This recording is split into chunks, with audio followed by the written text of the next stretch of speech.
Selamat pagi semuanya.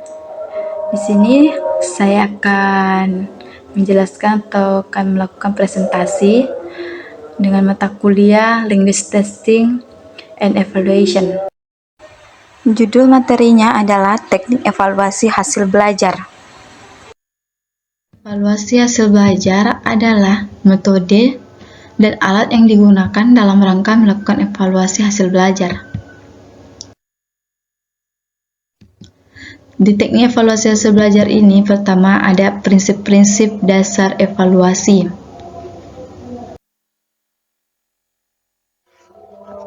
Di sini ada prinsip-prinsip dasar evaluasi hasil belajar. Yang pertama ada prinsip keseluruhan. Prinsip keseluruhan atau prinsip menyeluruh juga dikenal dengan istilah prinsip komprehensif. Dengan prinsip komprehensif dimaksud di sini bahwa evaluasi hasil belajar dapat dikatakan terlaksana dengan baik apabila evaluasi tersebut dilaksanakan secara bulat, utuh, dan menyeluruh. Evaluasi hasil belajar harus dapat mencakup berbagai aspek yang dapat menggambarkan perkembangan dan perubahan tingkah laku yang terjadi pada diri peserta didik sebagaimana makhluk hidup, bukan benda mati. Next, yang kedua ada prinsip kesinambungan. Prinsip kesinambungan juga dikenal dengan istilah prinsip kontinuitas. Dengan prinsip kesinambungan dimaksud di sini bahwa evaluasi hasil belajar yang baik adalah evaluasi belajar yang dilaksanakan secara teratur dan sambung menyambung dari waktu ke waktu. Dengan evaluasi hasil belajar yang dilaksanakan secara teratur, terjadwal, dan terencana itu, maka dimungkinkan bagi evaluator untuk memperoleh informasi yang dapat memberikan gambaran mengenai kemajuan atau perkembangan peserta didik. Yang ketiga, prinsip objektif. Prinsip objektif mengandung makna, yaitu evaluasi hasil belajar dapat dinyatakan sebagai evaluasi yang baik apabila dapat terlepas dari faktor-faktor yang bersifat subjektif, di mana seorang evaluator harus senantiasa berpikir dan bertindak wajar menurut keadaan dan senyatanya, tidak dicampur oleh kepentingan-kepentingan yang bersifat subjektif. Next, yang kedua, ciri-ciri evaluasi hasil belajar. Ciri-ciri evaluasi belajar di sini ada yang pertama, evaluasi yang dilaksanakan dalam rangka mengukur keberhasilan belajar peserta didik itu pengukurannya dilakukan secara langsung. Yang kedua, pengukuran dalam rangka menilai keberhasilan peserta didik pada umumnya menggunakan ukuran yang bersifat kuantitatif atau lebih sering menggunakan simbol-simbol angka. Yang ketiga, pada kegiatan evaluasi hasil belajar pada umumnya digunakan unit-unit atau satuan-satuan yang tetap.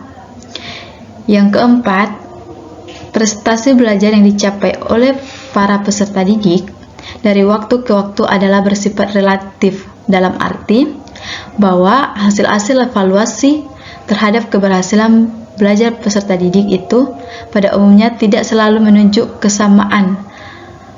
Jadi, evaluasi yang dilaksanakan pada tahap pertama untuk subjek yang sama belum tentu sama hasilnya dengan hasil-hasil evaluasi yang dilaksanakan pada tahap-tahap berikutnya. Yang terakhir, kegiatan evaluasi hasil belajar sulit untuk dihindari terjadinya kekeliruan pengukuran. Seperti kita ketahui, dalam usaha untuk menilai hasil belajar peserta didik, maka pendidik mengadakan pengukuran berupa tes ujian tertulis atau ujian secara lisan. Next, di sini ada ranah kognitif, ranah afektif, dan ranah psikomotorik. Ini pertama ranah kognitif. Jadi ranah kognitif adalah ranah yang mencakup kegiatan mental atau otak. Menurut pendapat Bloom, ada 6 upaya yang menyangkut aktivitas otak yang termasuk dalam ranah kognitif. Yang pertama, pengetahuan atau knowledge. Yang kedua, pemahaman atau comprehension. Yang ketiga, penerapan. Yang keempat, analisis. Yang kelima, sintesis. Dan yang terakhir, penilaian atau evaluasi. Next, ranah afektif. Ranah afektif adalah ranah yang berkaitan dengan sikap dan nilai. Menurut Cradwell 1974, yang pertama ada receiving atau intending, yang kedua responding, yang ketiga valuing, yang keempat organization, dan yang terakhir karakterisasi. Oke, next kita masuk ke ranah psikomotor. Di sini ranah psikomotor adalah ranah yang berkaitan dengan keterampilan atau kemampuan bertindak setelah seseorang menerima pengalaman belajar tertentu.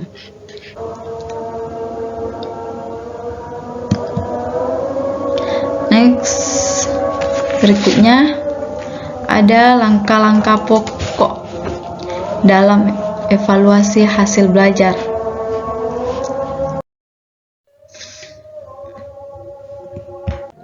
Langkah-langkah pokok dalam evaluasi hasil belajar. Pertama, ada menyusun rencana evaluasi hasil belajar.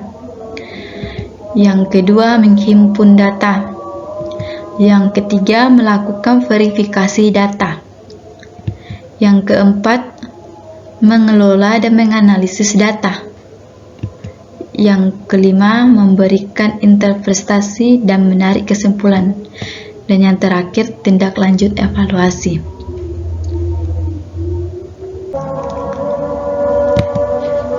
Next, dan yang terakhir, ada teknik-teknik evaluasi hasil belajar. Yang pertama, teknik evaluasi hasil belajar yang pertama adalah dalam teknik tes. Dalam teknik tes ini ada evaluasi hasil proses pembelajaran di sekolah. Itu dilakukan dengan cara menguji peserta didik. Yang kedua, teknik non-tes, evaluasi yang dilakukan tanpa menguji peserta didik. Baiklah, semoga yang saya sampaikan bisa bermanfaat bagi semuanya. Sekian dan terima kasih.